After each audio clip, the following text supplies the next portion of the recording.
In this video, I'd like to talk about Chapter 9 from your textbook, which is really all about understanding fiction. If you understand the premise of fiction, then you will be able to apply this knowledge to the rest of the units within this course. So, history. Some of the earliest works of fiction were poetry, right? And remember, back in the day, people didn't write stuff down, so it was mostly orally passed on from generation to generation, which means that things get changed, right? The stories aren't exactly intact as they would be today.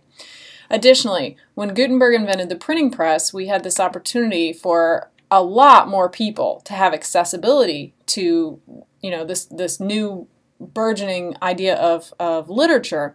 So a lot more people are reading it because it's a lot more accessible. Let's go through a couple different moments here in history to see what the impact is on fiction itself.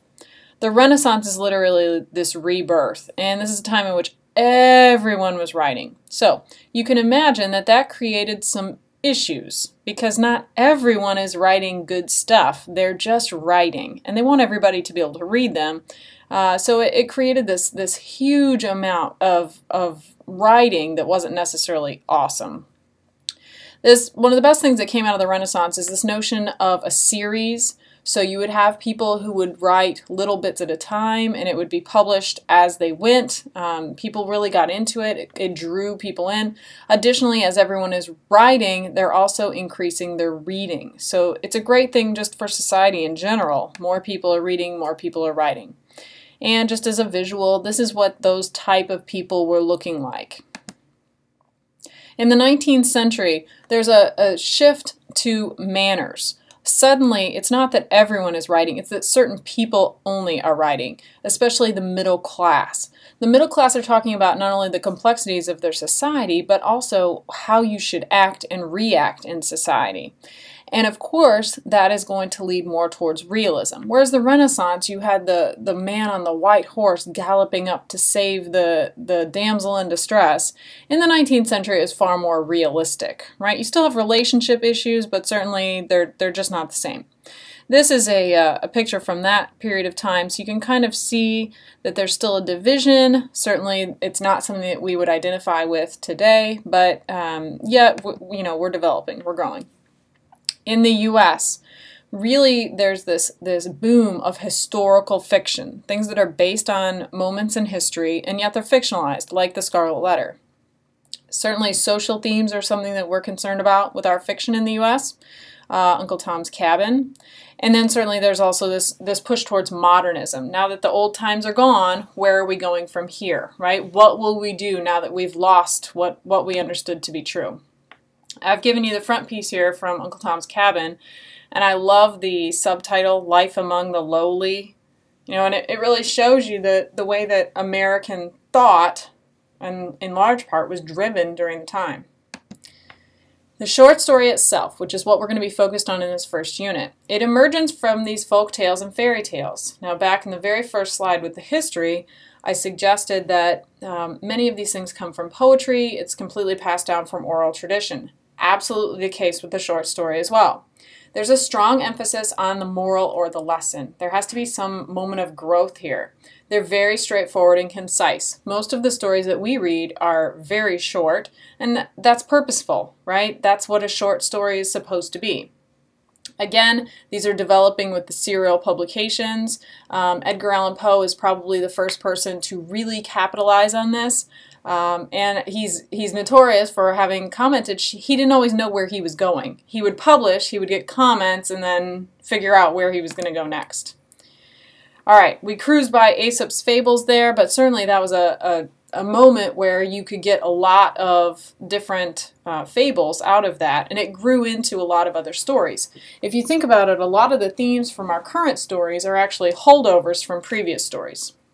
So today, many characters experience an epiphany, one of those ah moments, where they've come into conflict with something, and through that conflict and their interaction with the conflict, they've realized something about themselves, and they've gone on to be a bigger and better person in some sense. This is also characteristic of the Bildungsroman, or the coming-of-age story.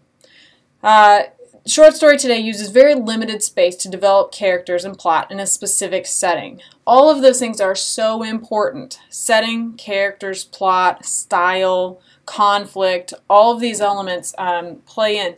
And in a short story, you just don't have the amount of space that you have in a novel, so you have to make it count, and that's exactly what our writers are doing.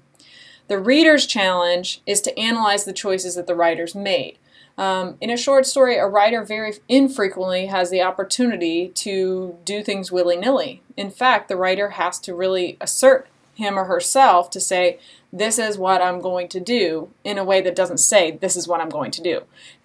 So it's this difficult balance, and that's why sometimes reading short stories can be very challenging for modern readers, because you really have to, as we just saw, think about it.